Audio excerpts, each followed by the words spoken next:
It's Pia Boys, you know, Shakaroni Obama, and John to toilets now, watching all the movies that I miss. I'm Mr. talking about God. I lick you boom boom down. It's Pia Boys, you know, Shakaroni Obama, and John to toilets now, watching all the movies that I miss. I'm Mr. talking about God. I lick you boom boom down. Yahweh! What's up, Fudgebaggers? I just swallowed a bunch of coffee down the wrong hole. Welcome to Pia Boys Podcast. Speaking of wrong holes, this is Jonathan Toilet, and I'm also coming to you with a big yee-haw, Fudgebaggers. Oh, let me try that again. Yahweh! What's up, Fudgebaggers? We're back. I'm warm. I'm good. Yeah, are you gonna live? I'm back in the saddle. Yeah. Much like Aerosmith, I'm back in the saddle again. You know, if it goes down the wrong hole, it invades your lungs, and it's just gonna be there forever until you die. Well, yeah, and you know that if you swallow coffee, then a little coffee bean grows in your stomach and a coffee tree grows out of you, right? You know that, right? Well, in your lungs. Yeah. You got coffee lung. That's why they banned flavored vapes, because they're like, we don't want kids getting coffee lung. Yeah, and it destroys the ecosystem around you. Yeah, exactly. In your lungs. Yeah. Hey, this coffee's great. We're in Haiti. We got access to the finest Colombian beans in Haiti. Well, if you're gonna drink coffee, you gotta be tough. Especially when it's so filled with cream. Oh man, it's the creamiest. It's basically, when I order coffee, I go, make it a cream dream, please. And they go, we're blasting in here. You know, if I liked milk or cream in my coffee, I would definitely order a coffee like that. I mean, here's the thing. There is the old expression, milk, lemonade, around the corner fudge is made. But cream never factors into that. And you could easily make one about cream as well. Yeah, it should be cream lemonade. Yeah. It should be, exactly. Well, that's the male version of it. They just double creams, cream, lemonade, around the corner, fudge is packed. And that's what that's the old, when they're skipping rope, that's what the kids are saying. Do you think that's the phrase you need to get through the gates of heaven? After you compare how many loads you busted to how many loads Jesus busted, they go, yeah, what's the password? And you go, hey, listeners, this is an exclusive for you. We learned this exclusive thing because we just finished watching 2018's Interview with God. But, yeah, of course, when you get to heaven. I can't believe this was made in 2018. That blows my mind. What blows your mind about it? The fact that the main character had starred in a Pirates of the Caribbean movie right before this movie? This was the next movie he made after Pirates of the Caribbean on Dead Man's Shores or whatever? All these actors have been in real stuff. Yeah, of course they have. And also Pirates of the Caribbean. Real stuff like An Interview with God, important cinematography and, you know, that stuff. Huh? Oh, we'll get to the cinematography for sure. That's going to be a 20-minute chunk. I mean, the close-ups, the faraways. Oh, it's millions of both. The over one shoulder cut to over the other person's shoulder, back and forth. Just that's the only trick they know. That's this movie in a nutshell, baby. How many days or how many eaten nutshells do you think it took to film this movie? That's tough. Either in days or nutshells. Well, because here's the thing. The movie takes place over 3 days, so my guess is that they filmed it over 3 days. Right. I think it was 6, and then they took a day off on the 7th. Nice. Good one. Did you think of that before you asked that question? Because that's a good answer. No, I didn't. That was all off the dome. Man, it's almost as if you studied theology. I did every day, because that's what life is. Yeah, you're damn right. I don't even have my notes open for this yet. That's how little I care about this podcast being good, I guess. Well, you creamed your throat, and then you don't have your notes up. This is a shamble. I'm just a teenage cream dream, baby. That's what everybody says about me. Do you want to know the top 3 billed actors for City Slickers? Yeah, sure. Well, wait a minute. City Slickers 1? Yes, City Slickers 1. Okay, I bet I could guess some of them. Okay, guess. Billy Crystal. I will reveal the news. Billy Crystal. Okay, maybe. Okay, maybe, yeah. I'm going to say Daniel Stern. Ooh, Well, I'm going to say close. he's third on the billing. He's third. Wow. Because second, How dare you put Sterny third? second, I'm guessing, is like Uh-huh. Jack, whatever his name is, the guy who plays Curly. That guy's got to be pretty high billed, I would imagine, too. That guy was a pretty big deal when he was in this movie, so... Okay, ding frickin' ding. You got all of them 100% Yeah, correct. I know. It's Jack Palance. Jack Palance, yeah. I was picturing the VHS cover that I looked at every day as I watched City Slickers with my papa. Well, you could have said, like, Bruno Kirby. No, because I don't know who Bruno Kirby is outside of this movie other than Dead. So, but we're not here to talk Yeah. about 1992 City Slickers. Do you think you got the year right? No, I don't. I think it's 1990. That would be my guess. Oh, man, split the diff. It was 91? 1991. Yeah. Damn, I'm good. You're good. Hey, You're good. you know what we should do before we get any further into this? Uh-huh. The Pure Boys prayer.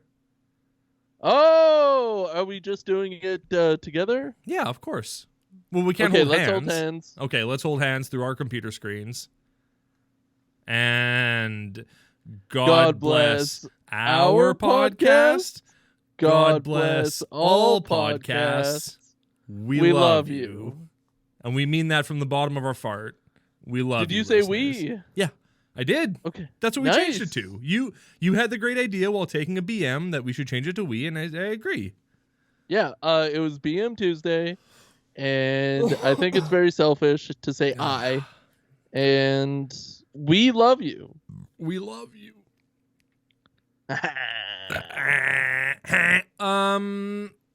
Hey, this movie. What a movie. Oh, wait a minute. Who cares? We're not here to talk about this movie yet. We got to go. This movie isn't anything yet. It's true. We got to get through everyone's favorite segment. The Kevin Sorbo Tweet of the Week. Can we change the name of this segment to the Kevin Sorbo Skeet of the Week? I think that's too on the nose. Okay, fair enough. Well, I certainly wouldn't want it there, that's for sure. What do you got for us, Big Poppy? Okay, so I'm starting with the date. It was 11:28 a.m. and I realized that's the time, but the date was September 15th, 2021. Okay. That took a lot. So we're now paying criminals in California to not shoot people? Wouldn't it be easier to just have them arrested? Thought-provoking. I don't get it. I don't care. Here's the question I have for you, Johnny. What did Kevin Sorbo tweet on 9/11? He had the gall. He said something like, Find it. He had the gall. Wacky, He had the effing gall to say that Biden hates America on 9/10. I'm dying to know what Kevin had to say on 9/11. Was he like, Biden, great job on the press conference. I love you now. You love America. Biden, we love you. Yeah, he said Biden, we love you on September 11th. He said, Hashtag never forget. I retract everything I said about Biden yesterday. He is our greatest president, in the words of Kevin Sorbo. Yeah, he kind of took a 180 on that one. He loves Biden now. Yeah, he's a big Biden. He's a Biden stan, as the kids would say. Yeah, byehead. Yeah, he's bisexual. That's what they call themselves. Byehead. You heard it here first. Kevin Sorbo is bi. Oh, I realized why I'm too hot. Why? You're wearing a sweater. My laptop's too hot. Oh. It's not my ears. It's my laptop screaming at me. Oh my God! You're burning up all that spum, buddy. All your yiz Yeah, is boiling. well, I keep it below my spum. Good call. Good call. What did Kevin tweet on 9/11? I told you, never forget. Oh, is that really? That's all he wrote, Kevin? A friggin' bot could be made to tweet that kind of garbage on 9/11. What the hell kind of boring? It's the 20th anniversary, Kevin. You didn't even go all out for it. You just said, oh, never forget. Because it sounds like you kind of forgot, brother. Well, he did say 20 years ago today, America changed forever, period. Space. Hashtag never forget. And then he also retweeted like some moment of silence or something. This was at 11:59 at night on September 11th, and he was like, oh, crap! I didn't tweet today. I forgot about America's birthday. I gotta get on the toilet real quick and fart one of these tweets out. Yeah. Well, Kevin, great stuff as always. We love you. Oh, is that 8:27 a.m. actually? Damn, pre 9/11. Is there, if you're in America, is there like a thing that happens at 9/11 on 9/11? Like, you know, like there's like the moment of silence at 11 o'clock on November 11th for, you know, soldiers and all that. Is there like an equivalent thing at night? There should be, right? It feels like that's kind of a missing piece to making September 11th, you know, fun. What are we trying to say about 9/11? I don't know. It's a spicy meatball. People have died. Some, yeah, a few, yeah, definitely. Some, anyway, I don't want to talk about 9/11 anymore. This isn't a political podcast. Or 9/11. It's way past 9/11 at this point. You might say it's 9/17 is what you might say. You might, but people will never know. Oh my God, I feel like such a horse's ass. You can quote me on that. Montero came out today, and I haven't even listened to it yet. No, you haven't. God! What have you been doing with your day? Working. I've been doing other stuff, watching this movie, but not listening to Montero. What the hell's the matter with me? Listeners, I'm so sorry. We will do a very special episode this week where we go through Montero and we talk about all the tracks we love, everything we love about Lil Nas X. Don't worry. We got a very special Montero presentation coming out later. I don't co-sign on that. We did not discuss this beforehand. I'm surprising this on Johnny. He didn't know we were doing a listening party, but that's what we're doing. Can I listen to a different album like Eat It by Weird Al? I'd prefer if you listen to Poodle Hat, but that's fine. You can listen to Eat It. Or Running with Scissors. I'll listen to that, and I'll talk about that over you talking about Montero. How much I love Montero. Yeah. You already love it. I already love it. I'm going to say that when I go clothes shopping from now on. Just pull it out, show it to my wife, because she's the only one who ever shops with me. I already love it. Johnny, what do you think of these cowboy boots? I already love it. I already love it. That's a t-shirt. I mean, our HBCD's Nuts t-shirt is up live on the store now, so you can check that out. It's pretty good. Probably going to get sued because we used a copywritten logo on it, but we tweaked it enough by putting an insult on there. That's good enough, right? There's a large insult on it. Yeah. I mean, and isn't there some kind of comedy law? Yep, it's a parody. That's what it is. It's parody. We're protected under parody. Hey, we're a bunch of Weird Owls over here. Hey, I'm Weird Al over here. I like how it says HB and then C is a letter, but it's also a word that means CD's nuts. Right. Also, it's the other half of Seesaw, which is probably one of the most fun playground apparatuses. I disagree. Your Really? crotch? Really? My crotch disagrees. Your crotch disagrees. Well, why don't you bring your crotch over to my mouth and I'll have a word with it. Well, we are in the same room, so exactly. One of your favorites? Seriously? No, I'm talking mess. It's swings or nothing, baby. It's swings or nothing. Swings and roundabouts. Yeah. Baby. Yeah, baby. It's swings and slides. Get the hell out of here with anything else on a playground. Shut your lips. Yeah, swings and slides are pretty good, especially if you can twist them. Yeah. Both. Exactly.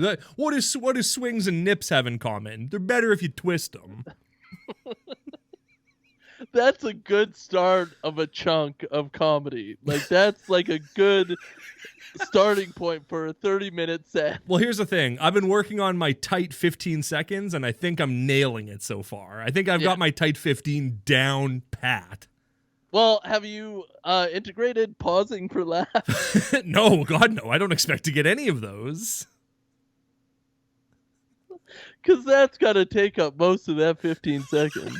Well, the standing ovation eats up probably about 14, and then I come out and go, and then it's over. And I go, thank you very much. Drive safe. If you've been drinking, get an Uber. Good night. We love you.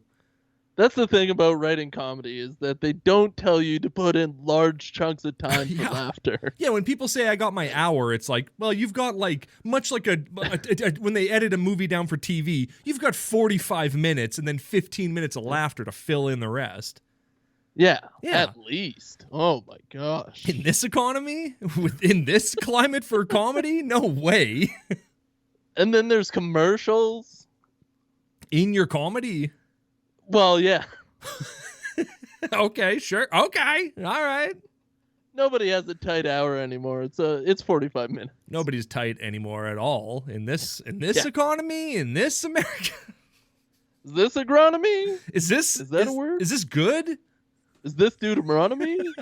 Hey, now you're talking my language. Hey, look, brother, if you're having a hard time, why don't you just go read Psalms, all right? That really helped me. Yeah? Yeah, I think that was my favorite line in this movie when the guy was like talking to the military vet who's like, I'm losing my mind. And he's like, just read Psalms, bro. You'll be fine. It's chill. It's super chill. He's like, I'm sticking The my head in Bible a is bandsaw. And you're like, just read Psalms, man. It's cool. 2018's An Interview with God. What a movie. Yeah. Did you watch? Yeah, I watched it this morning, and I The whole thing. The whole thing, from tip to taint. I watched the whole thing, and boy, did I have a lot of thoughts about this film, especially at the very end of it. I had some real big thoughts, but up until then, not bad. Pretty enjoyable. Well, I think the ending is great. I think they stick the landing. I love the core message of this movie. I love everything Yeah. this movie stands for. I think they're right, obviously, and Yeah. and we'll get to that. Obviously. Don't worry. Obviously, as someone who studied theology, obviously. Yeah, obviously. I study it every day. Did you actually, like, here's the thing. I actually took I didn't study theology, but I took some religious studies courses in university. Thank you very much. That's right. I have post-secondary education. I threw my money in the garbage by taking theater studies and studied a little bit of religion too.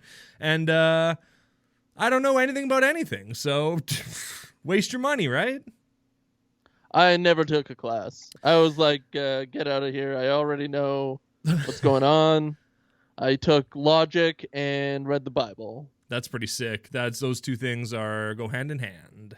Mm-hmm. So An Interview with God.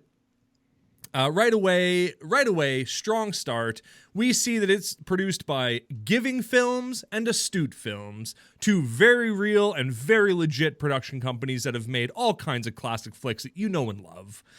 When I think quality, I think Astute Films. So, I know it's good. Well, I feel like the title cards were great. It really drew me into the film. Yeah, black text or white text, black text on a black background. I thought that was really interesting. Well, they sell you glasses with this film. Yeah, the film is presented in invisible ink, and you have to drop lemon juice on your screen in order to read it. Good luck. Your pee. Yeah, you have to pee on your screen. Have you ever used pee for invisible ink? No, but I have pretended to get stung by a jellyfish so men would pee on me at the beach. Is that like kind of your thing? I mean, it used to be. Kinda. Not so much anymore. I'm much farther from a beach now than I was. That's the limiting factor, of course. Well, it's hard to convince a man at the mall to pee on you because you've been stung by a jellyfish. It's a lot harder in to the be fountain. Yeah, exactly. Have you seen all those jellyfish outside? I got stung by one. Can you pee right on me, please? I don't know if you could, but if you don't bother me with pee. Yeah, I approach men in the mall and I go, hey, if it's not too much trouble, a jellyfish stung me inside my mouth. And they go, come with me, sir. Cool. They go, I'm God. Nice to meet you. Do you have some questions for me? And I go, yeah, why is it that pee makes jellyfish sting, not sting? And he goes, what are you talking about? That's not how that works. I go, oh! That isn't true, actually. I think it makes it more painful, but like it clears out the bacteria. Yeah, I think it clears the bacteria out of the person peeing on you, and then that pee and the bacteria are then transferred to you, and then you take on all of that bacteria, and you go, my jellyfish sting is cured, but now I have herpes or whatever you've given me. Can we put this into a program and get the transcript of this conversation? Because I think it's worth print. Yeah, I agree. I think this is like the kind of thing we could set up an Etsy store for, and then you get like a little cross-stitched circle that says, I go up to men in malls and tell them I got a jellyfish sting in my mouth. Only if it's cross-stitched by a computer, though. Well, yeah, of course. Who else can do it? It's not a thing humans are capable of doing anymore in the year of our Lord. Not fast enough. God, no. And we're recording this in the year 2056, so robots have taken over all of the hobbies that people have. Yeah, take us back in time. Yeah, exactly. Like Pitbull said, we got to go back in time. Crochet. Hey, you know what? Crochet. Crochet these nuts. I love that this movie opened with a quote. Not a spoken quote, just a written quote on the screen. It said, it's all right. She moves in mysterious ways. You too. I thought that was very nice. Well, it's thought-provoking, right? Because already you're thinking about existence and the Bible and what you'd ask God if he were on planet Earth talking to you. I mean, all I'd say to God is thank you for giving us you too. Well, I was going to ask you what your question for God would be, but it would just be a statement about you two. I mean, if I had to ask a question, it would be, why isn't there more U2 albums? Is it like cost? Is it production? Like avenues? The writing? Does that take a bit more time? Does The Edge have writer's block right now? What's going on? When is the next... Actually, here's what I would ask God. I would say, when is the next U2 album going to come out? And he would go, well, my son, I have you covered. I can't tell you, obviously, because that's not how God works. Mysterious, yeah. Mysterious ways. That's how I move, you know. Yeah. God is a woman. Everybody knows that. God is a DJ, and life is a dance floor, all right? Mm-hmm. Thank you. Well... This has been my TED Talk. Who sings the ironic song? That's like Mickey Mouse, isn't it? The ironic song? No, it is Canada's own Wendy Morissette. Oh, Alanis Morissette, yeah. She's Wendy. God, according to Kevin Smith. Hey, so is James Carey and no, sorry. Yeah, no, I'm right. And yeah, also James Carey. Well, not really. Yeah, he's got the powers of God. Here's the thing. The whole time I was watching this movie, all I could think was, I wish I was watching Bruce Almighty right now. Like, Bruce Almighty would have been more fun than this movie, at least. Is Evan Almighty the second one? Yeah. That nobody liked? I've never seen it. Although I've heard it's better. But here's the thing.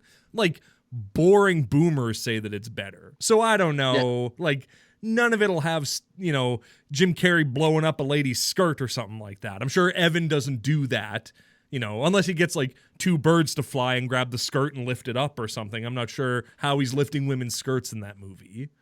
I think he does that, yeah. I think he says to God, can you make a flood in her pants, please? And God goes, done. Dynamite. He goes, I'm Morgan Freeman. I think I was dating my niece or my granddaughter for a while.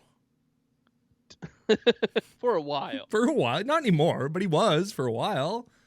Yeah, for a while. She's not by blood. It's cool. Just banging his granddaughter. No big deal. Who cares? Not by blood. Was it by, like, adoption? Well, here's the thing. Morgan Freeman's a pimp by blood, not relation. So, yeah. Pimp culture. I know, right? Morgan Freeman's steeped in it. Well, in 2003 he was, for sure. Yeah, but 2003, right? Like, anyone could date their granddaughter in 2003. Yeah, and it's not by blood. Look, it's not by blood. It's colored grease, all right? It's not my blood. Yeah.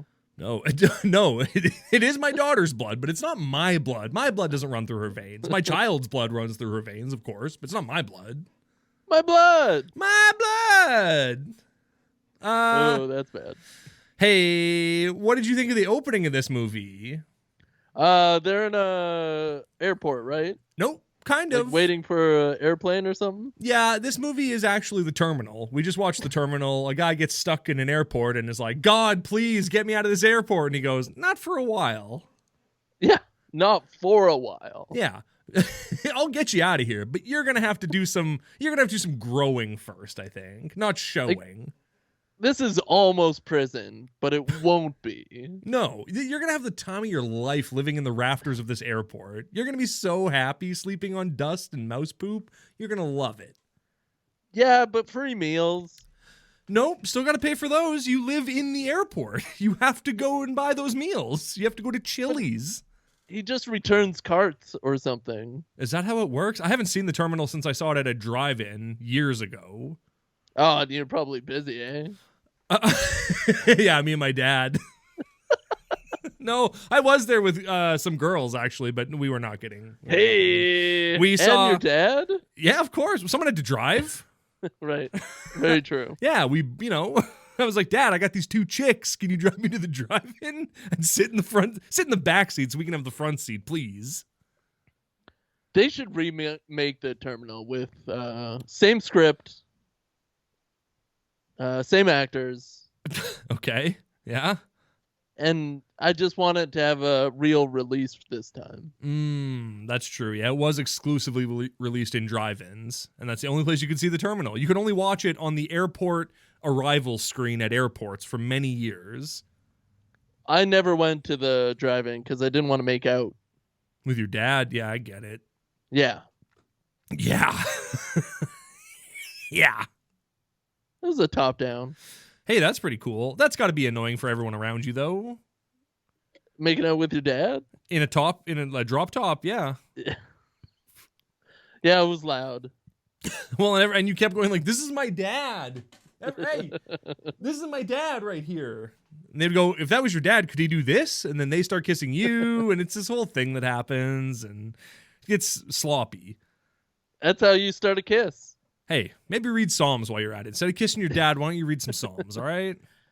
Okay, so this movie starts, they're in a big plane, Yeah. Small amount of people. Big plane. Well, definitely a small amount of living people on that plane for sure. Yeah. Yeah. Well, there's... 2. Is that what those coffins were implying? That there were dead soldiers? Yep. Hey, that's what I definitely. I would say these soldiers were killed in the former war in Iraq. No, war in Afghanistan. Damn it. Iraq, Afghanistan. Dirty knees, look at They are these. different. Exactly. And he's a reporter. He's going home. Why wouldn't he just go home with, like, the living soldiers that are going home? None of them are going home. Was it an earlier flight, maybe? Yeah, I think so. He was like, I missed my bus by 1 second, just like my wife. Ooh, He had a good cry. What a dig. Right? What a dig. Hey, this guy's wife just can't catch a break. Or, like... This movie is so confusing. Like, you think it just flips and flops, or Shyamalan twists, and I love he did. Do you think this was done by Shyamalan? Yep. But, like, under guise, Right. like a pseudonym? Do you think it would be ethical to give yourself the pseudonym Steven Spielberg and see how far you could get in Hollywood? If you're like, tell them Steven Spielberg is calling. That's my directing name.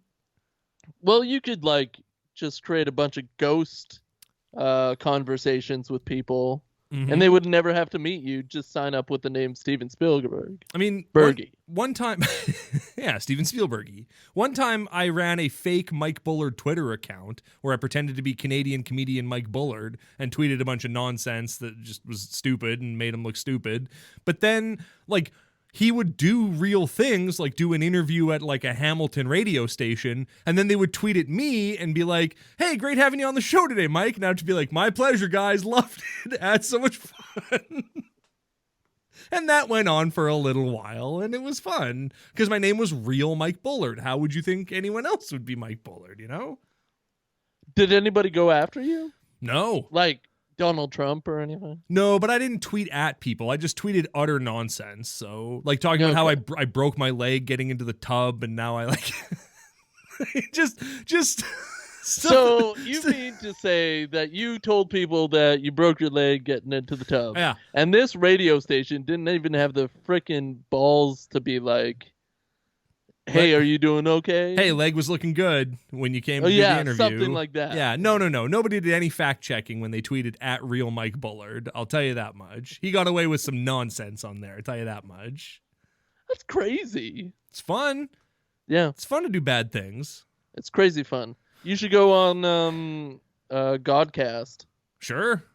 Tell him. Tell him. So, this movie, this movie opens with a man on an airplane. No, once he's home, the movie does this annoying thing. This is a thing that I hate when movies do. When someone's on the phone talking to someone, and then someone else is like, "Hey, can I talk to you right now?" And they're like, "I'm clearly on the phone. Can you wait like 1 minute for me to wrap this call up?" And they're like, "I really need to talk to you right now." It's like, okay, well, you're being a jerk. Like, you're being rude right now, so you're the villain in this scenario all of a sudden. Can you let me talk? I hate it. What if that other person didn't have a moment and it was life or death? Well, I mean, you almost said, what if that pervert did that? And if that case, I'd say, let him hang. Oh, yeah.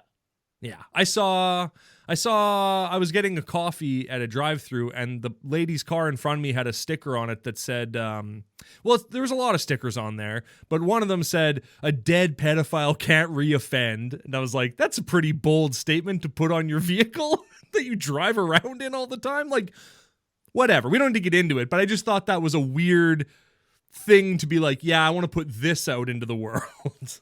I think I saw something similar on a truck. And it was bold. It was rolled gold pretzels for sure. Oh, yeah. Hashtag save our children, you know?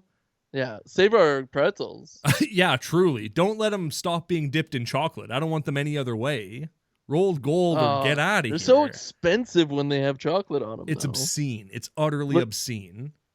Like the upcharge for just little chocolate is very absurd. Yeah, you're going to be paying at least twice as much for that bag of pretzels as you would if they were unchocolated. Triple, quadruple sometimes. Whoa! You see these small bags of rolled gold pretzels, and they're like $5. Yeah, rolled gold. Make a big bag. Give us like a family size bag of rolled gold. And I'm not talking like big Dorito bag. I'm talking like double family size bag of rolled gold pretzels dipped in chocolate. Yeah.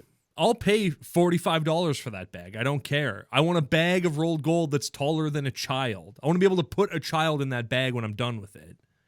I don't know, 45, that seems kind of crazy. I'd say like 41 tops. Here's the thing. The bag you're describing is 6 times bigger than the bag that it already exists in. So the price is going to scale thusly. Yeah. 45. That's but not like 6 divided by 5. Is probably more approachable from a consumer standpoint. That's 9 divided by 5. What a stupid idiot I am. What a dumb, not math-knowing dummy I am. Yeah, 41 is a bit more consumable. Yeah, for sure. Hey, everyone, 41 is more consumable, all right? In case you were wondering. That's a word. Yeah, consumable. Consumable. Hey, I was there to write, not fight. Yeah. Fun rhymes. He was there to write, though, because he's a reporter. He was for over the there. news. He was there in old Afghanistan, and he was there to write, not fight. And go home in big planes that are too big for him, but can fit a bunch of dead soldiers in. Big planes. Have we covered this scene?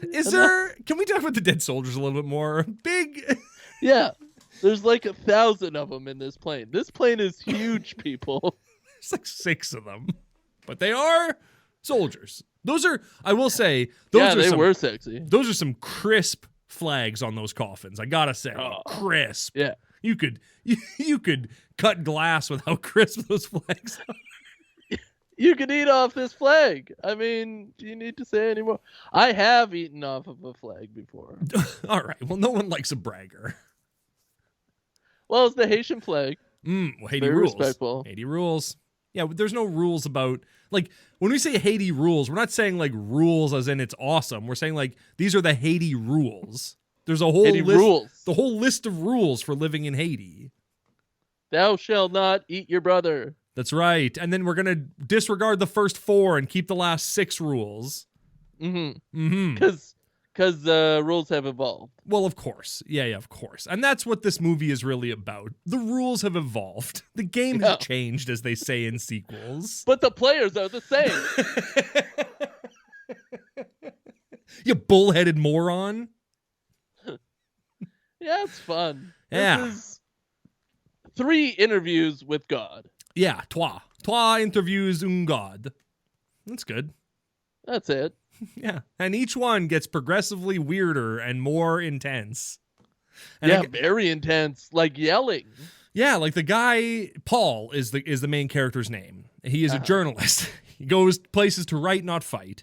And he goes and he interviews people inside MMA rings during fights, and he goes and interviews cocks during cockfights, and he, Yeah, he's in the middle of a cornfield at one point. His wife hates him. That's about all you need to know. I mean, isn't it fun that you can say cocks as much as you want as long as you're talking about chickens? Like, that's pretty cool.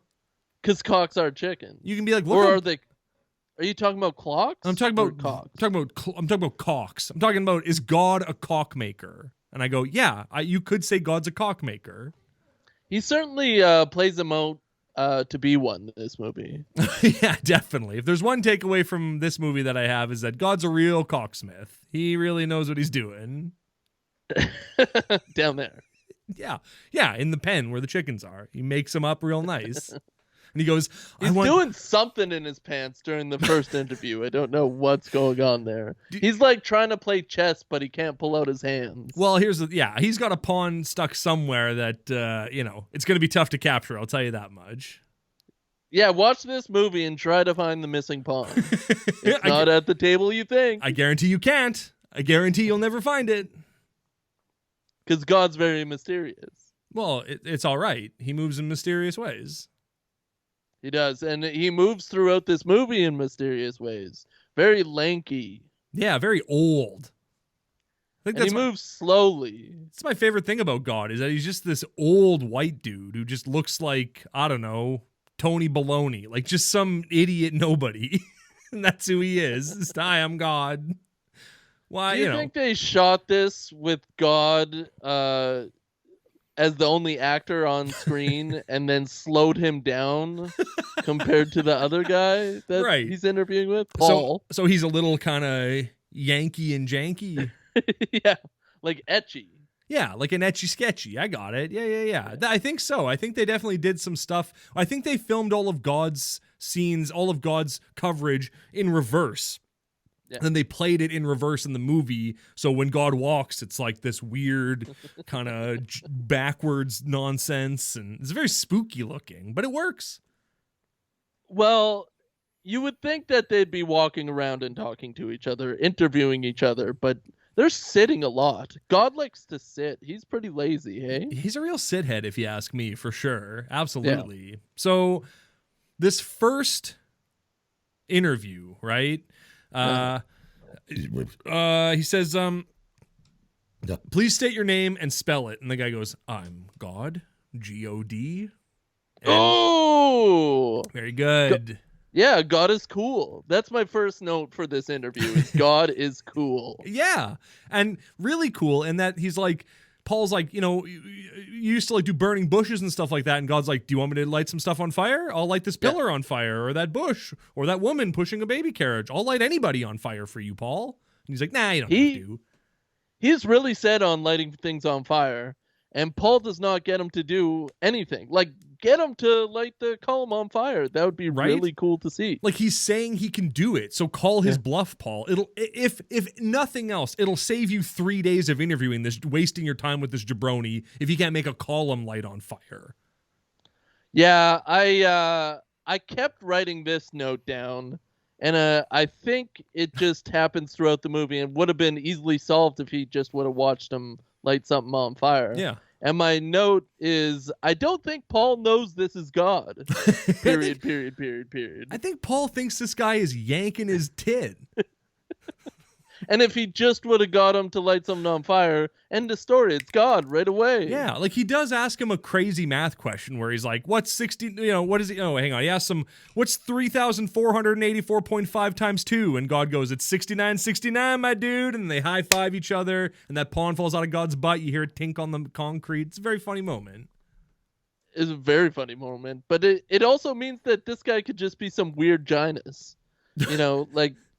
With a guy lighting something on fire, that's not supposed to happen. Exactly. Again, if in a perfect world, Paul would have been like, make that woman's skirt fly up, and God was like, I've got the power, and then it happened, You'd go, that's pretty cool. I get it, you're God. Yeah, I get it, you're God. That's why he did it to Moses, I think, with the burning bush. Yeah, the burning bush, the heat from the burning bush made a woman's skirt lift up, and Moses was like, you are the pan. I defer to you, God. You're my God. You're my guy. You're on the team.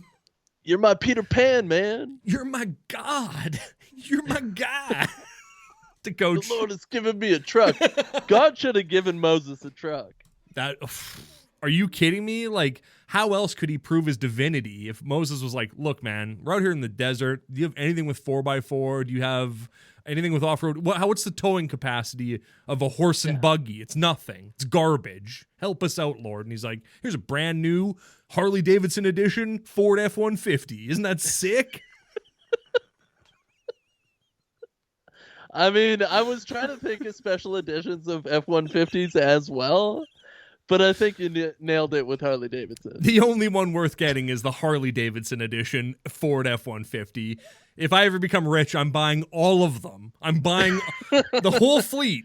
And the whole fleet. No one will get to have them except me. Can I ride a motorcycle? I've never even seen a motorcycle. I'm not interested in them. Yeah, but a Harley Davidson version of a F-150. Oh, it's sick. It's got a motorcycle engine in it. It's awful as a truck. It's absolutely worthless. You can barely do anything with it. But why wouldn't it just be a normal F-150 with like Harley Davidson logos? Well, because why are you buying that? You buy it because they will. No, you buy it because of the Harley Davidson engine that's in it. The two-stroke. Yeah, there's multiple two-stroke engines in there that are Harley Davidson. Yeah. You got to make it more than 2 strokes. Oh, how many strokes do you need? They say to you at the dealership, and you go, as many as it takes. And they go, we got you covered. Here's 2. That's good enough. Speaking of which, that's God's first question. Yeah, I know what you're doing when you're at home alone on the internet, is what he says to Paul. And Paul goes, are you threatening me? And he goes, yes, I am threatening you multiple times in this interview.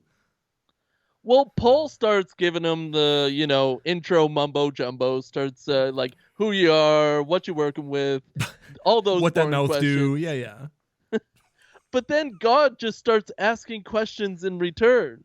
Yeah. He's not wanting to be interviewed at all. I mean, that is what he reveals at the end, is like, I didn't want to be interviewed. I was just doing this for you. And Paul's like, yeah, but why? Like, that's the thing. It's never addressed why any of this is happening. It's just God went, I'm gonna just like monkey in this guy's life just for fun. Well, I guess that's what God's known for. He's like, hey, Job, me and the devil took a bet to see if we could make you hate me or not. Job's like, well, I wish you hadn't have, but don't ruin me, I guess. Cool. Thanks. I'm glad you're the one I believe in, I guess, at the end of this. Like, you're my God. You're my guy. You're my God. I love that Paul goes, where do you come from? And God goes, well, let's not waste time on questions that you already have the answers to. I go, yeah, but that's a good one. That one we don't have the answers to. Where did you come from? Where did you go? Where did you come from? Cotton Eye God? I wrote that down too. I wrote down, where did you come from? And then he's like, you know what's going on here. Yeah. That's like one of the biggest questions. Because if we come from him, which is also true, where does he come from? Right? But apparently we know? Yeah, we know. Well, because he says something like, I am and I've always am. And you go, God said I am what I am? That's what God said? And he ate a can of spinach? Where's the yiz that made God? That's what we're asking. Well, to answer that question, all you have to do is look up at the night sky and see the constellations and the stars. All of that is the yiz that makes God. which is the answers that he's giving Paul this whole time. Yeah, he keeps going, open up for my yiz. And Paul goes, Yeah. okay, well, we need to stay on track. We need to stay on topic, which isn't your yiz, it's you, God. Should have asked this guy to light something on fire. Yeah, for Oh real. my Could God. have saved himself so much.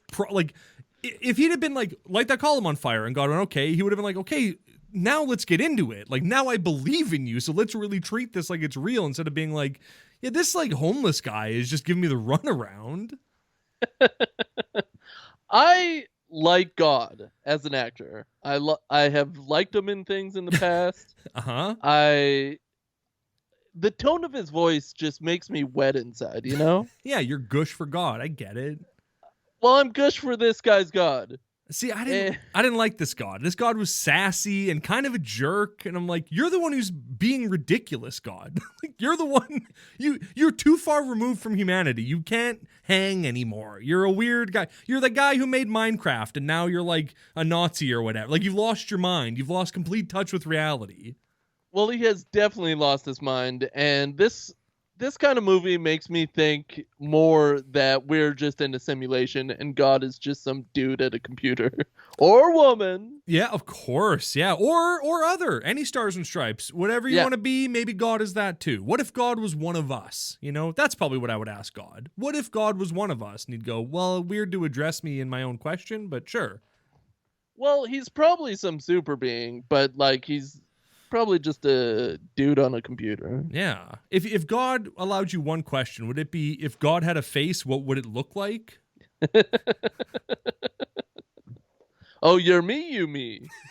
Oh, I'm looking at you, looking at me, looking at you. I like Look this. at me. I like this. My question for God would be, what is the frickin' point?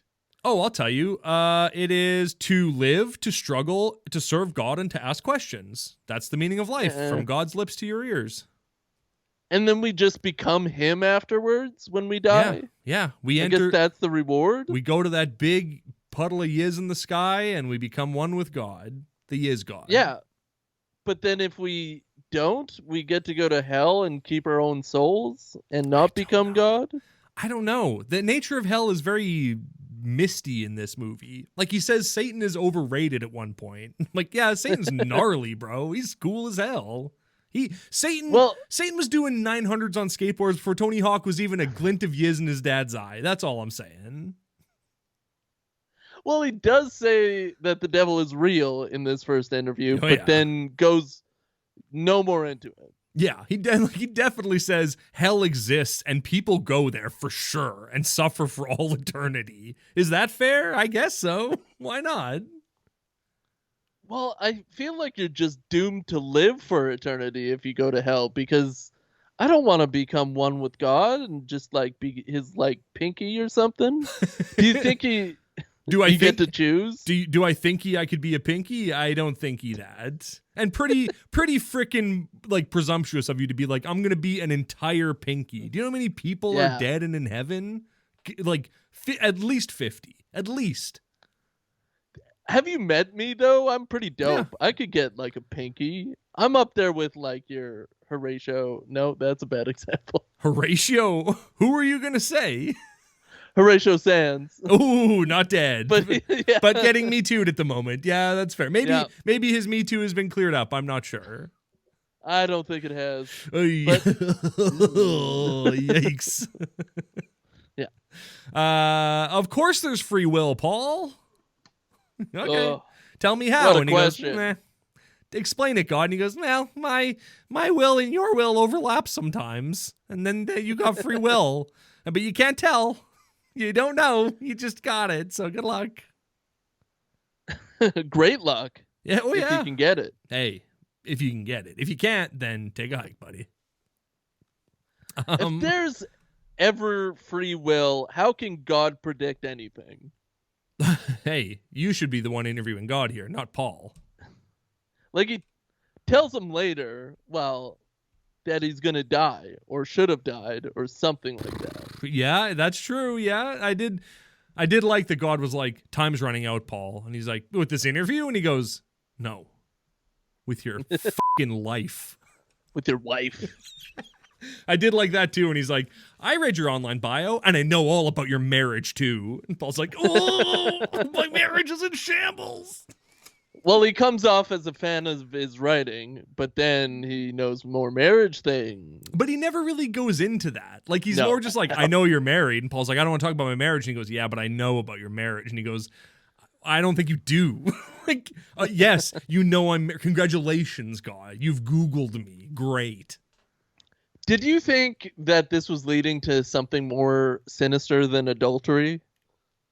I mean, I don't know if the director knew what he was like. The writer certainly didn't know where this was going. It really feels like at the start of the movie, it's like like Paul says, like, I know I screwed up, or like Paul like admits to wrongdoing. Yeah. But then, spoiler alert, later on we found out that no, his wife was cheating on him. Uh-huh. But he's the one who's like in trouble and his wife hates him. And it's like, well, who's like, did you forget what you wrote earlier when you wrote the big reveal? Because it doesn't make any sense in the context. Like, you think he's having an affair with a person who's then like, I'm your wife's sister. You go, you're having an affair with her sister? And she goes, well, not really. What is No, they're this? just friends. They're family. They're juggalos. Oh, yeah. Did you sing Grace, Grace, baby? Dun, dun, dun, dun, dun. Vanilla Grace, Grace, baby. Do I sing that before I eat with my family? Yes. Yeah. Of course. We all hold hands and we all go, my dad goes doom, doom, doom, doom, doom, doom, doom. Then the rest of us go, Grace, Grace, baby. Yeah. The bassiest person has to go first with the That's- doom, doom, yeah. doom, doom, doom, doom. Well, he's the head of the family, so he sets the tone for the grace. So Well, yeah. we don't always do Grace, Grace, baby, but if my Faja goes doom, doom, doom, then we know what's going on at that point, and we all get into it, and yeah. Wait, you don't always do it? No, What we the heck? have multiple graces that we do. That's just one of the graces we do. You know, we I also, think that might be a sin. if we're feeling a little cheeky, we just go, let's all say grace. Grace! And then we start eating. And that's just some fun that we have. I think that might be a mortal sin. Oh, God. Oh, no. My time's running out. Different graces? Different graces for different faces. That's what we say. You figure out what that means. I felt like the interview number one Yeah. was very short. Yeah. Well, he says we have 3 30-minute sessions, and each session is about 14 minutes tops. Yeah. So I was figuring, okay, this movie's 3 30-minute chunks. Yeah. Have the full 30-minute interview. That's what I thought it was going to be. I want to see the full debate between the theology professor and the guy who doesn't believe in religion. I want a matter of faith to happen in this movie. Do you think this movie was adapted from the stage? Maybe, I don't know. It does have the feel of a play for sure, just because there's so few, there's like 6 people in the cast. It's all contained to like 2 there's a lot of locations, but you could easily just like make a stage that looks like all these different locations. Like, it's pretty easy. Nothing's too complicated. So like the last set is just 2 benches in an empty room, so that could pretty much be anywhere. I don't know. Yeah, the set design could be just a couple of benches in a room. This, honestly, yes, I do believe this was adapted from a play. Is that true? I don't know. I just posed the question because of all the things you just talked about. Yeah. Well, I mean, I would love it if this movie was adapted into a play, much like Sister Act. Yeah. You get Whoopi Goldberg in to play God, threaten to kill people. It's pretty dope. Yeah, I'd see it. I'd see it, yeah. I one of the things I loved about this movie was that there was so much shots of bicycling through New York that I was getting flashbacks to my favorite movie, Premium Rush. I was loving watching this movie and just being like, oh my God, J. Gordon-Levitt just biking around Premium Rush style, no brakes on his bike, just doesn't care. Got to deliver that package. I loved it. Yeah, no frickin' gears. You got that backpack that like slides over one shoulder of your arm, but like buckles in. With a Oh seatbelt. my God, this was Premium Rush. I used to date a girl who had a seatbelt belt. A seatbelt belt? Like it was a rainbow belt, and then the buckle was a seatbelt. Was there a lock on it? Oh no, not on those belts. No, I'll tell you that much. On these belts? Oh, not on these belts. No, nah, you- dog. nah. All you gotta do is press the button and you're in, baby. I just imagine some like skeezy worker at Bootlegger Oh, selling. yeah. The skeeziest, yeah. Hey, if you want some, don't forget to click it before you. Selling some dude a belt Yeah, selling a belt as a gift. a for his 14-year-old boy. girlfriend. Yeah. Click it before you tick it, kid. And they go, I don't know what It's that got means. no lock, kid. You know what that means? Yeah, it means that if you might want to take this cutting device in case you guys flip your car in water or something and you got to cut this belt off, you know what I'm saying? Hey, kid, you ever been to prison? Hey kid, what do your fingers smell like? They got a bootlegger in prison. You know what? It's pretty cool there too. Yeah, it's a mock store, so we feel normal. Exactly. That's the most dehumanizing part of prison is you don't get to go shopping at malls anymore. Except for bootleg. Yeah, you have one bootlegger there, and you can get just whatever kind of Hurley garbage you want. You want to get a bunch of Hurley shirts? Go for it, buddy. They're yours. You want a leather wallet? Go for it, buddy. They're yours. You get a 30-minute shopping time in the bootlegger Yeah. that has a skylight Oh, my God. Oh, in and the center. the prices on these jeans can't be beat. Plus, there's a skylight. Prison You bootlegger's get access the to a best. fake phone. Oh, It'll yeah. call, like the warden. Now, granted, when we say prison bootlegger, we are talking about your butthole, of course. That's what a prison bootlegger is. It's not like you get, this is all euphemisms for, prison stuff. What was the phrase I was going to use while I was shopping? Oh, I already love it. There we go. That's why they built the bootlegger, so you can say Exactly. that. Yeah, they built a bootlegger so you can yell out, "It's about time God made the front page," and then go, "Let's just keep this between us. Don't tell anybody about this." You, I already love it. you just shouted it to everybody, jerk. What are you doing? Yeah, but everything's fake. Cardboard workers at the bootlegger. Mhm. Yeah. Well, yeah, it's a North Korean bootlegger. Bootlegger. Like, that store can't be around anymore, right? Bootlegger's got to be gone at this point. No, it's thriving. Our stupid city couldn't even keep a Gap in the mall. You're telling me Bootlegger made it through and the Gap didn't? The baby Well, they Gap took the didn't? prison route. Right. They're everywhere, prison-wise. They're like, hey, every prison in the state, in the county, on the whole island of Haiti has got a bootlegger now.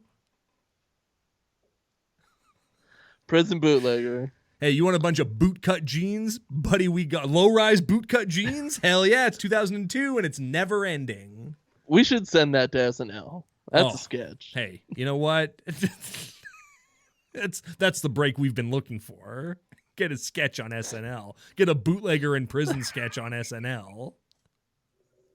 Yeah, it's just the kind of ideas they're looking for. Hey, Lauren is like, after this last year, we need more fresh blood. Does anybody have any bootleggers jokes? Has anybody ever been to a prison bootlegger? One man will say yes. Yeah, Cosby. They should definitely have Cosby on for that episode. Of course. Do you think now that Bill Cosby's out of prison, he'll host SNL this season? Oh yeah. Imagine how good it would sound. Has, Like he ever, so many people would watch it. has he ever hosted? Now I need to know. Oh yeah, he's definitely hosted before. I don't think every he person in has. the world would watch it. I really Like, love how does not every single living, breathing human not tune in to watch Bill Cosby on SNL? Bill Cosby in 2021. Yeah, exactly. He must have hosted. I could see him not, No. but like, I don't think he has. I No? can almost guarantee he has not hosted SNL. Wait, maybe. There's Yeah. something here called Bill Cosby for light beer. I don't know what that means. like Oprah's been a host, right? I don't know. See, here's the thing. On the SNL, on the Saturday Night Live wiki, it says William Henry quotes Bill Cosby Jr., born July 12, 1937, is an American comedian, actor, author, television producer, educator, musician, and activist. They left off rapist off that list, which is very strange to me. They should have included it, but that's maybe fine. they were typing supposed to type rapist, but they accidentally put activist. I'm just gonna do a quick edit here and add just bang it. rapist to that. Yeah, it just seems not right that it doesn't say rapist on his SNL Wikipedia page. Just seems like it's missing. So wait, he has the SNL Wikipedia page? yeah, because of the character. There. Because of the character, but he hasn't hosted. Maybe he's never hosted SNL, but it does say that he's a rapist now on his Saturday Night Live wiki. So all good, all's well that ends well. I feel like it did before. It might have, yeah, and then they changed it, and now they changed it back. It's fine, whatever. Okay, so this will get us in the door, the idea of having Bill Cosby on SNL, and then we pitch the bootlegger sketch, Yep. or the other way around. Right, or we go, hey, we got this idea for something called colored grease. Do you think we could get Bill Cosby to endorse colored grease? Do you think that would be okay in the year of our Lord 2021? It's 2021. Hey, it's 2021 is what we'll say to Lauren and Kenan Thompson and whoever the hell else is on that show. I guess Lauren's not on the show, but either way. I think they're going to have Weird Al and Kenan, and that's it. Hey, if we could get Bill Cosby to host the show, musical guest Weird Al Yankovic, people are tuning in. That's getting Emmys for sure. Yeah. Mm-hmm. Or... Yeah, let's do that. Okay. Did you like that there's that scene where Paul is freaking out in his apartment and he's like yelling, he's hearing voices in his head, which I don't get that part of the movie. Like he just starts hearing voices and then it's never explained or expanded upon and it just kind of stops at a certain point. You're like, so is this guy just losing his mind? Like what is this part of the movie? But anyway, he's like freaking out and yelling, being like, shut up, can't stop talking. And then you just hear his neighbor go like, shut up down there. Like just yelling at him. In the same voice as the whispers, which is kind of weird. Yeah, he's whispering into a vent that attaches their apartments together. Well, after the interview number 1, they shake hands. Yes. And that gives him the God earring. I mean, as soon as they shake hands, you hear, I got the power. And then he like can hear prayers, I guess. Yeah, but only a couple people at a time and only in two English. Specific people. Really? Well, it's never like different people. It seems like it's the same people whispering to him the whole time. Maybe it's Grace. Maybe it's Grace. Maybe it's Grace, baby. Yeah. It's probably Grace. I think you're right. Yeah. I think it's colored Grace. Ooh, not there. I take that back. I don't want to say that. I take it all back. Yeah, take it all back. Thank you. But I thought he was trying to turn him into Jesus. Yeah, I thought it was gonna be a Bruce Almighty situation. Like it really felt like he was gonna get Bruce Almighty'd, and then he didn't. Like a realistic Bruce Almighty. Exactly. Yeah, a Bruce Almighty where it ends with him getting checked into a mental hospital and being like, I hear prayers and I can make women's skirts blow up, and that's all I know about that movie. Did Bruce Almighty get crucified? Yeah, I'm pretty sure that's how it ends, with him just being horribly murdered. Yeah. But he gets risen 7 days later? Nah, like a few. Like everyone's kind of forgot. It's like 4 days later. So 2 to 4. But everyone's waiting on the third day being like, all right, Bruce Almighty's going to come back. And then he doesn't. So everyone leaves. And then on the fourth day, he comes back and he's like, hey, where is everyone? But he's like talking out of his bum, like a Real Ace Ventura thing. It's pretty cool. Yeah. It's pretty funny. Yeah, it's pretty funny when he talks out of his bum. Yeah, God doesn't do that enough in this movie. He does it a little bit, but not much. Well, 3 days later on DVD, it came back. Exactly. Bruce Almighty. Yeah, as soon as it left theaters, 3 days later, it arose on DVD. Mm-hmm. Very different. If that wasn't the marketing for Bruce Almighty, then fire all the marketers for it. Do you think Jesus just fell asleep on a bed that he was tied to, and then they put him in a cave, and then he just woke up? He 3 days later. He chewed his way out of his ropes, and sure, why not? Yeah. Like, oh, these ropes. Let's see what happened in here. I need my breakfast and coffee. How did Jesus move that stone away? It would have been pitch black in that cave. Like, he would have been watching Pitch Black on DVD in that cave. Maybe he used a lever. Oh, yeah. Maybe it was just a prank. He used physics. He was like, my dad invented physics, so clearly I Sure. can manipulate it. Doy. I shook his hand. Yeah, let's go shake their hands, he said to God. And he was like, "Boy, oy, oy, oy, I got the power." You know. Well, what else happens in between these interviews? Who He goes to his cares? work. Who cares? It means nothing in the end. It's all There's a guy that trash. loves him. Yeah, his boss loves him and is his best friend. You think he's having an affair, but then he's not. And then his wife was secretly having an affair, and yet Paul's still the bad guy who needs to learn lessons about his life. And it's like, give her the wake up. Well, she does get the wake up call, I guess, but You think he's freaking Grace, but Grace just turns out to be a good person. who is That's- Grace? Is Grace a person in this? Yeah. Oh, Grace okay. is Sarah's sister That's the yeah. You're right. Yeah. with the very sexy voice over the phone that you think, ooh wee. Right. Oh. Well, and also, Wait. like, what are you calling him about?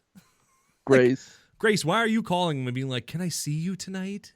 He's like, "I They're guess." family. I know, but like, that's not how family talks to each other. I don't call my sister and go, "Can I see you tonight?" Like in that tone of voice. That's insane. I wouldn't call my wife's sister and talk to her like that. That would be inappropriate, it feels. I already love it. I already love it. I love during the second interview when so the second interview takes place in a theater, and we find out that that's where Paul's mom used to work when he was growing up. And so there's this moment when God goes to Paul, "Paul, you're just being paranoid," says a man talking to Paul, pretending to be God in the theater where Paul's mom worked when he was a child, on stage in a recreation of Paul's friggin' kitchen in his home. God goes, "Oh, you're being paranoid, man." Paul's like, "This is insane." Like, Yeah. is this the God turns Donda? around on him Yeah. and is like, whoa, settle down, guy. He goes, "Is this the third Donda listening party? Why is there a recreation of my house here? This is terrible." This is real creepy naughty. Yeah. Like, friggin' weird. What's the point of this, God? What to do, God? What's the point? Well, God's just a finger, and he's sticking his finger in our soup of life. That's true. He's a pinky, you might say. Yeah. Well, he's stirring it around. He's got a bunch of rings on, and the metal is poisoning our soup. He's got a green band around one of his fingers where that ring's been sitting for years. Fake. God, get yourself It's a fake real metal. ring. It's fool's gold, and you're the fool. It's true. Yeah. Oh, it's true. I already love it.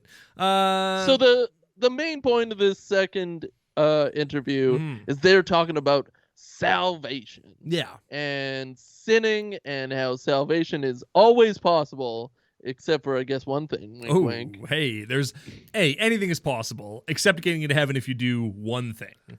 Yeah. Which I don't know if he's saying, but he's also saying it. Here's the Well, thing. he's saying it without saying it. I mean, here's the thing that makes me the most mad about this movie, because the ending really soured this movie for me. But the thing that like really stood out is that this movie is saying something very shitty, but at the same time doesn't have the friggin' balls to just say it. They're like, we're gonna be coy about it and kind of wink at the audience, and you'll put it together. And it's like, hey, cowards, say the thing that you want to say, you friggin' cowards. I want to find out who wrote this. I'm calling him a coward. Well, they're all cowards. Yeah. But God says to Paul, there's nothing that I couldn't forgive you for because I made you. Except one thing. Wink, wink. But that's more of a wink, but it's an unwink. Are they unwinking that? Hey, Ken Aguado, you're a coward. You're a coward for not saying the thing that you're saying in this movie. You friggin' coward, Ken Aguado. Is that the director, That's the editor, writer. or That's the writer? That's the writer. That's the writer. Well, I feel like the editor is really who picks the piece. Yeah, but the writer writes the piece. It's born. Yeah, but it's born from maybe- his ass. So. But the editor gets to cut and Ooh, paste That's true. and show you exactly what he wants to show, not the writer. Writer she. just says a bunch of words. Or she. Or she. Or All anyone. Stars and Stripes. All Stars and Stripes, ladies and gents, and other Stars and Stripes. By he, I mean, that's bad. By he, I mean he is risen, of course. Yeah. Yeah. On the third day. Yeah. When you look back in the sand and you see only one set of footprints, it's because he is carrying you. It took him 3 days to build a lever system to move the stone. It took him 3 days to get yoked enough to carry your fat ass across the sand. You better be grateful for Jesus for that, for doing burpees and CrossFit to be able to carry your tubby bum. It's weird when God goes into that with Paul. Yeah, oh yeah, when he's like, you know how exhausting it is carrying everyone through this friggin' sand? First of all, it's hard to walk in sand in shoes, especially wet sand. You're slipping. Now imagine you're carrying a fully grown left-wing liberal cuck millennial, and you got to carry this guy, this weak, effeminate man through the sand. And then he says, it's like CrossFit. He equates being God to CrossFit. Yeah, he goes, and the difficulties of both. And it's hard, but it works if you work it, is what he says. Well, it's very pro CrossFit propaganda, this film. That is the big reveal at the end of the movie, is like, you can get into heaven. Faith isn't enough to get you into heaven. You also need to do CrossFit. And if you're not doing CrossFit, enjoy hell, loser. You could be the buffest guy on earth, but if you're not doing CrossFit, burn for eternity. Yeah, the last thing you see before the credits is just a black screen and white text that says, get yoked, bro. CrossFit USA, go get them. And the sounds of God grunting while he works out. Yeah. Just, and you just hear it. Fireworks. Oh, yeah, of course. God tells Paul he's going, or like as a little coy boy, he hints to him that he's going to die soon. And then as soon as, from the second Paul leaves his interview with God, he is like, anything is going to kill me at any moment. Like, I love he's storming out.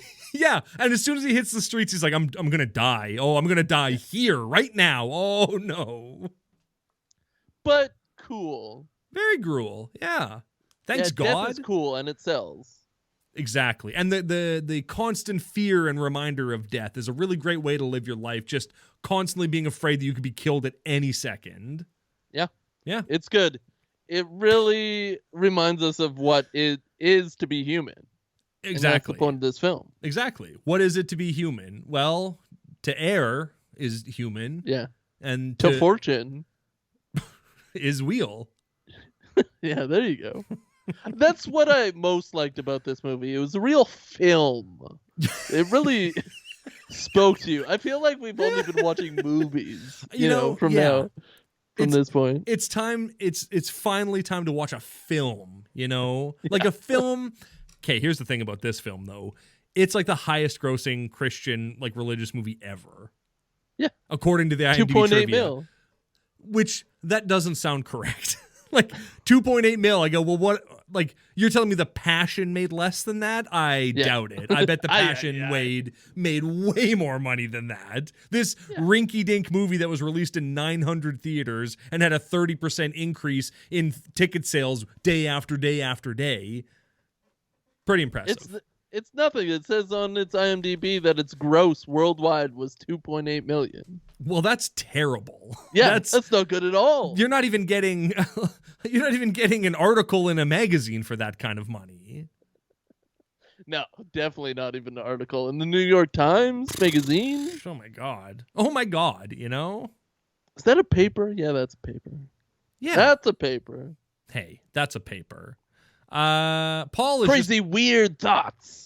Is that what Paul says? Oh, that's what his boss says. Yeah. Yeah, but it's reiterated. Of course. By Paul. Just a weird way to say dark thoughts. Yeah, dark, dirty, nasty boy thoughts is what what his boss was trying to say. My brain is a real nasty boy. About Pamela Anderson. Oh, barbed wire's Pamela Anderson. Pamela Henderson, you know?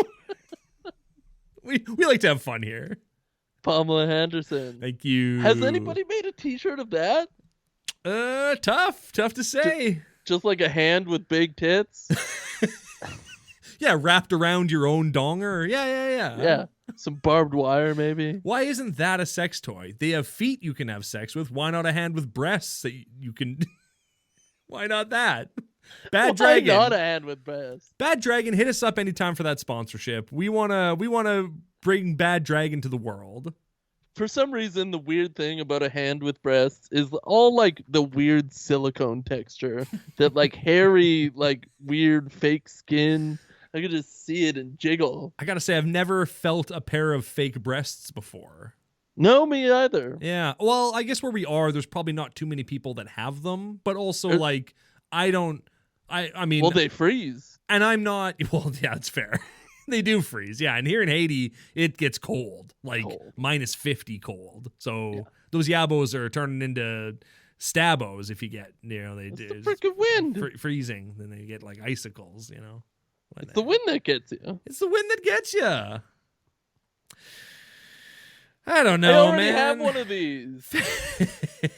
The boss's marriage broke up, but then he's like, faith healed our marriage, and it can heal yours too, Paul. And I was like, well, that's a bad message to send, but don't go. Also, it didn't get broken up because he saved it, so stop talking about it. Yeah, also, no one likes a bragger. Also, don't go to your friggin' priest. Don't go to a guy who's never even seen a pair of yabos, let alone fake ones, to get advice on how to please your wife. Go to a friggin' therapist. Go to a couples counseling. Don't go to a dumb old priest who's out here being like, oh, if you want to please your wife, just give her some candy, Like that's what lovers like, right? Some candy, maybe like a coloring book or something. Get her that kind of stuff. Stuff that everybody likes. Like some Werther's Originals? Yeah, for sure. That could save a marriage. Well, yeah. Do you think anybody's gotten a tattoo that says, I saved my marriage? Do you think Werther's Originals has ever made more money in their career than they did in 1997? Why 97? Because of the Mighty Ducks movies? Well, Werther's was huge in the 90s, let's be honest. And it has fallen off a friggin' cliff since then. But you couldn't spit in the wind without hitting a Werther's Original back in the 90s. I think it's more of an 80s treat or a 70s treat. How would you know? Well, that's why grandparents had them all the time. Yeah, but the grandparents like a butterscotch. Well, yeah, they like a butterscotch. Okay. Do we want to talk about grandparents liking butterscotch or what? I mean, we're heading into the stuff I don't want to talk about in this episode, so let's talk about grandparents liking butterscotch. Okay, so they've always loved butterscotch. Yeah. And Werther's just showed up to fill that niche. I was like, hey, if you want to eat butterscotch, you got to be tough. And they said, got to be old. Here it is. You know what?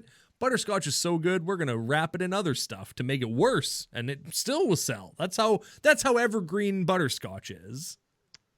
The problem with Werther's Original and butterscotch in general, finally, is that they got too fancy with it. They started adding a bunch of gush. They added a bunch of push. You can't screw with butterscotch. It's already there, baby. Mm-hmm, you had the recipe. Just keep selling it. Yeah, I don't want to go to McDonald's and get McCafe. I don't want a Werther's Original that's fancy. Just give me a hard chunk of butterscotch to suck on, please. Yeah. Like, I'm sucking on this butterscotch, right? I'm having a laugh. Hey, man, you don't have to tell me. Yeah, it's a great day. I'm at my grandparents' house. Yeah, sucking on scotch. And all of a sudden, I chew, and there's freaking chocolate in the center. Yo, no thanks. No, you've deprived me of that much butterscotch. Mm-hmm. It's like getting a Kit Kat and seeing the letters that they chunked out. That's a Mitch Hedberg thing. Don't worry about that. I don't take any responsibility. He invented. I didn't come up with that. I'm sorry. Yeah, that's very butterscotchy, though. It is very No, I'm just saying, forget whatever. Butterscotches look like someone's pancake nipples. That's all I'm saying. You look at a butterscotch, unwrapped, raw dogged butter, a raw dogged Werther's looks like a big old pep nip, they did that on purpose. So people could hold them up over their nips and go, hey, I got 2 butterscotch for you. At funerals? Ooh-wee. That plays at a funeral. How many seniors do you think have been buried with bags of Werther's Originals? There's got to be at least some. There's got to be at least one. Yeah. Do you think that when people would go up to say their final goodbyes, they would just throw a handful of Werther's hard at that dead body's face? Yeah. Yeah. I could see that happening. Why not? They're dead. They don't need that face anymore. Do you want to be buried with Werthers? This is your last will and testament, by the way. This is my one question. This is my question from God. Do you want to be buried with Werthers? And they go, God, I feel like you don't know me at all. That's a good Werther's commercial, though. He's like, oh my God, you're Zacharoni Obama. I had you mixed up with someone else. I'm so sorry. I had you mixed up with Betty White. I'm so sorry. Okay, sketch number 2 for SNL. Thank you. God asks you if you want to be buried with Werther's. Exactly. God asks you what that mouth do. And you go, I don't know. You invented it. What that mouth do, God? Hey, that's a better question for God. What that mouth do, God? Yeah. And God is obviously played by the one, the only Bill Cosby. Of course. And he's like, let me tell you a thing or two. You youngs, pull your pants up, you crazy youngsters. Quit embarrassing us. Prison facts. Prison facts. I missed the prison bootlegger. It was the only place I could get my low-rise boot cut It was my jeans. happy place. They don't make jeans with embroidery on the butt pockets like they do with prison bootlegger. Ooh, Give me boot cut. I'm really straining the edges of this impression. It's we're really coming up against it here. Okay, so God died in Afghanistan 3 years ago. That is so. Yes, Paul has a friend who works Matt, who works in the military and also maybe doesn't exist. Like, I was reading the trivia and it was like, during the production of this movie, cast and crew could not decide, or there was a constant debate as to whether Matt actually existed or not. And I'm like, well, he does. Like, he does. Yeah, why whatever. That's the thing that they were questioning in this movie? Okay, Is that fine. the twist? Matt, Is that real? Matt's a woman. Oh, no. I've been helping a woman this whole time. But yeah, he's like, hey, Matt, can I send you a picture of this guy I've been interviewing? Can you run his face in the database? Yeah, can you Bing it? And Matt goes, sure. Yeah, I can run a face through a database, whatever that is. Yeah, no problem. Does he not have access to this database? What is this database? This is a database of every face that's ever existed. Can you run this through there, please? No problem. I'm a war vet. Of course I have access to the face database. Of course. Face database. Yeah, That's the movie title. Data face. There it is. I like face database. Hey, face database. You know, that's got a nice symmetry to it. Yeah. What if it was called Base Data Face? That sounds like a hip hop album. That sounds like a Chemical Brothers album. Okay. Okay. So he runs the face through the face database and then is like, are you friggin' kidding me with this guy? He died in Afghanistan 12 years ago. They went, yeah, but like, who was this guy in Afghanistan? Was he just a guy living there? This guy's like 89 years old. What was, like, I would have respected the movie more if he'd have been like, are you kidding me? You don't recognize this man? That's Donald Rumsfeld. And you're like, oh, what? Yeah. That's Bob Dole. You go, yeah, I've heard people make fun of Bob Dole, but I don't know what he looks like. You could have told me this was Tim Tebow. I wouldn't have known. Yeah, it's the pineapple guy. The pineapple guy? Bob Dole. Bob Dole. I love a pineapple. My campaign is sponsored by Dole. Oh, I get it. There you go. I had to get there. I took a different route. I took my own path. During that joke, you look back in the sand, you saw that there was only one set of footprints. That's because I was carrying us to a different direction of that joke. I didn't realize it. Swings and roundabouts. Oh, yeah, and I'm the biggest swinger of all, baby. Yeah, baby. Hey, yeah, baby. Is there anything worse than a very curt Austin Powers impression? Yeah, baby. Yeah, baby. Do I make you horny, baby? Yeah. That's a good Halloween costume. Not a bad Halloween. To be vocally stern Austin Powers. But not wear his stuff. No, God, no. You're just a guy. Are you a lot of vagina? Is that who you are? You could write some quotes on your hand so you don't forget them. Punch someone's mother and go, that's not your mother. That's a man, baby. That's a man, baby. That was too close to Powers. That's true. Sorry. It had too much lilt. And a songly lilt. Right, you gotta be more aggressive. That's not your mother. That's a man, baby. Too comedic. Oh, sorry. I apologize. We'll work on it. We'll shop it. Yeah, for sure. Next episode, I'll have nailed my not charming Austin Powers impression. Yeah. I do love the idea.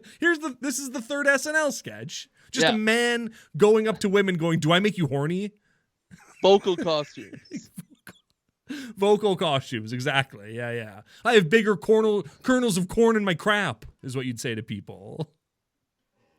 Yeah, a lot of the poo stuff. Of course. That sticks. From the moment I heard Frau said I had a clone, I knew that I'd be safe because I'd never be alone. Too much singing. Sorry. But it rhymed. It's a song. I have to say it with a cadence, you know? I'm not saying it's going to be easy, man, but it has to be Kurt. Look, evil doctors don't talk a lot about their feelings, all right? My hurt and my pain don't make me too appealing. Better. Hey, that's actually kind of a deep line. Good self-reflection, Dr. Evil. We love you. We love you. No, we're not done yet. We haven't even gotten to the worst part of this movie yet. Okay, let's get to the worst part of this movie, which is the third interview. Yeah. And the finale of this movie. Yeah. Or is it later after? No, it's the finale. It's pretty much the last thing in this movie. So the third interview, clearly the dude's God. It's like, yeah, he's God. Whatever. Yeah. I titled it Cosmic Killjoy. Also the name of this movie. Yeah. Also, God says this. Yeah, that's true. He's like, I'm a cosmic killjoy. No, Paul says that, doesn't he? I don't know. I think they both say it in unison. And then they go, Jinx, you're Robert Durst. You owe me a Coke. I want a Coke. Zero. Good save. Woof, real good save. My wife and I watched John Tucker Must Die last night. First of all, great movie. And second of all, Diet Coke is all over that movie. There is not a scene that goes by without a Diet Coke clearly in the center of the frame. It's wild.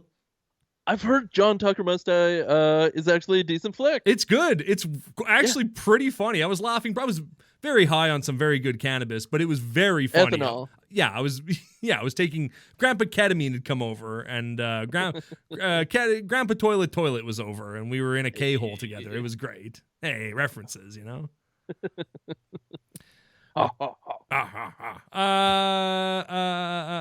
The last thing God says is bad things happen to some very good people. You go, that's an ominous farewell, but okay, thank you, God. Do you think... I thought that the scene was going to play out, the big light was going to come in, and you were going to go back to his apartment, and he was going to be on the floor and dead. You thought we were going to get a Jacob's Ladder situation here. Yeah. Hey, spoiler alert. People get mad when you spoil Jacob's Ladder for them. And you're like, this movie's like 40 years old. Like, get over Never seen it. No, he's dead the whole time. Who cares? Still good. Yes. So is Sixth Sense. Yeah, exactly. Whoa, spoiler alert. I've only seen The Lady in the Water. It was Bruce Willis the whole time. Bruce Willis was playing Haley Joel Osment the whole time. That was also a stolen joke. I don't know where from. Oh. Bruce Willis, well, here's the thing. What you come to find out at the end is that Haley Joel Osment has just been watching Bruce Willis in Disney's The Kid the entire movie. Just picturing himself as the kid. What's Disney's The Kid about? Is that a baseball flick? I think it's a Bruce Willis flick. I do know that. Yeah. And that's where my knowledge ends on it. Bruce Willis looks like a baseball player, but we should get to the end of this movie. Yes. What is the big... Do you want me to say it? Do you want me to... Yeah. Okay, so the big reveal at the end of this movie. God is saying, hey, look, faith is not enough to get you into heaven. You might think faith is enough. Faith is not enough. Actions are more important than your faith. And if you commit suicide, you're not going to heaven, buddy. And that's like... that. When he said Paul was going to die, he was like, because you were going to friggin' off yourself, Paul. That's what you were going to do. And Paul's like, oh! And the audience goes, what? And then God, of course, goes, yeah, if you commit suicide, you don't go to heaven.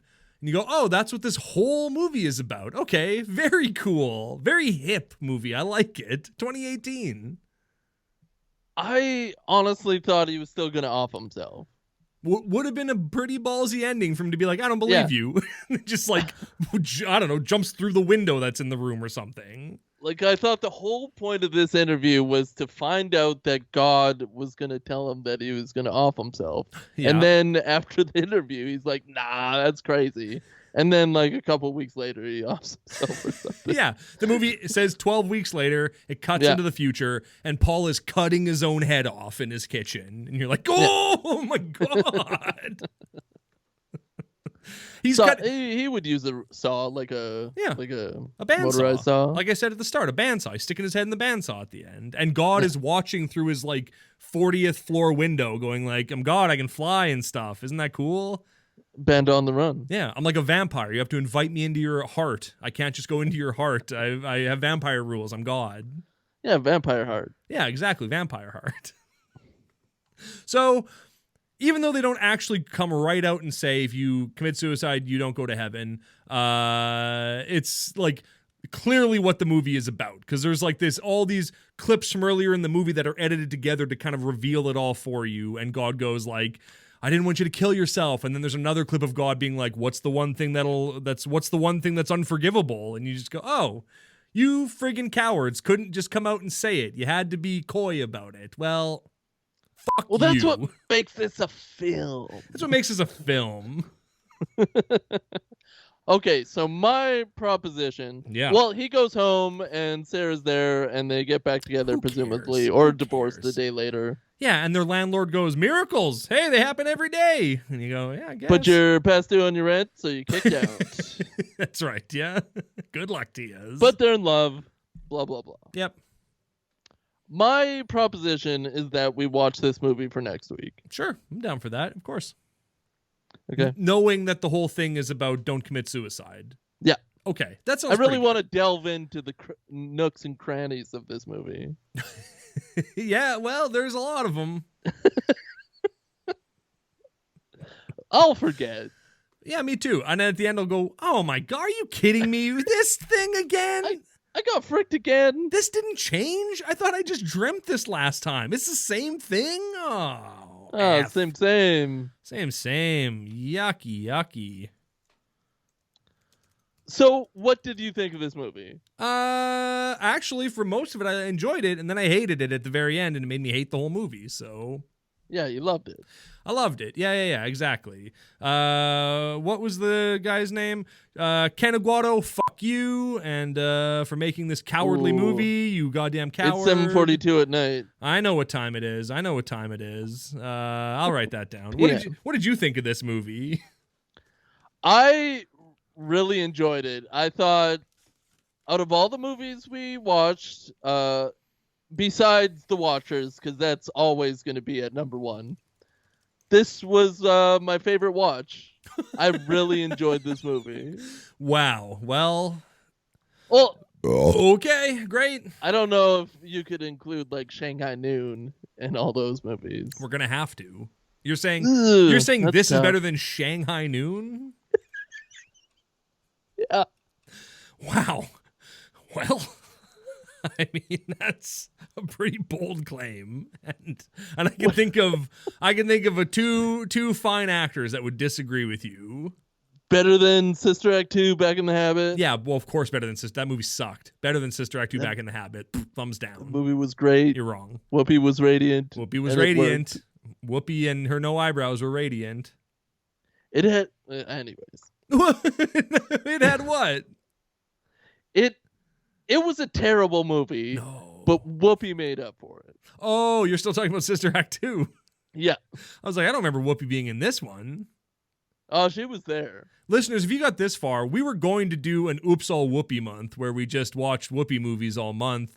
And then we decided we should get back to like real God movies instead of farting around with Hollywood God movies. Although we are probably going to do Bruce Almighty and Evan Almighty at some point now that we've talked about them. Yeah. But, you know, whatever. We should do that for January. Okay. And I think we should do The Passion on Easter. Let's just go for it. Oh, yeah. Yeah, F it, you know? Yeah, passion it up, baby. Oh, give me that passion. Mwah, You're such a mwah. dorcas. Hey, spoiler alert for this week's Hitting the Brakes. Anything else you want to say about this dumb movie? I think it's good to be introspective and think about reality.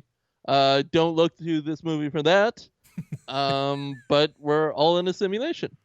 That's true. Whoops. Yeah, no, it's all good. I accidentally hit stop on the recording, and I hit it again so we can finish this thing. So I guess this is it. So you hit stop twice? This movie sucked. It wasn't very good. Yeah, it was great. It was great. I loved it. Kanaguara, you're a coward. You're a coward. I think he's great. It's Pia Boys, you know, Shashakaroni Obama, and John What to else did toilets he do? now, else watching did he all the do? I movies don't that know. have missed Well, on it's this closed talking now. I about don't know. God. I like you boom boom Closed down. It's Pia Boys, What? you know, Shashakaroni Obama, Closed. and John to toilets now, watching all You the think movies he that have missed did, on this Jane talking the about Virgin? God. I like you boom boom down.